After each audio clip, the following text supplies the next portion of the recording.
আল্লাহ আল্লাহ গো আমি ছাড়া কেউ নাই গো মাবুদ। কি রে কি সে তোর হাতে গেছে? চাষি কইেন না হাতের মধ্যে ওই কালকে রাইট ইগুনে ওই কথা উঠেছে হোলাইগের ব্যাপারে। হোলাইগে তো বিয়ে করিল আইছে বলো ঘর হাঁদাইছে। এখন ঘর হাঁদায় মায়ের দুনুকে একজুট হয়েছে।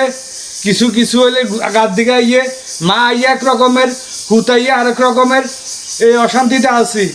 কালকে তাই ডাক দিয়েছি গুন্ডে কই তোরা ঘরে কে চিল্লি গরজকা আর একটা অশান্তি লাগে তো ওরাই তোরা বানানো চাইলে তোরা ঘরতন বার হয়ে যায় তারপরে কে চিল্লি করছে ঘরের মধ্যে একটা অশান্তি লাগে তোকে গিয়ে নিয়ে আর ভালো লাগে না।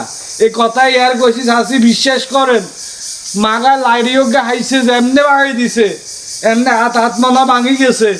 অন চলছি ডাক্তার কাছে যাই মন দুপুর হয়ে গেছে তো অনা কতক্ষণ যাই বিয়েলের দিকে যাই মার্কি ডাক্তার কাছে হাতের ব্যথা কালকে আর রাত ঘুম যাইতে পারি তো এরকম অবস্থা করছে।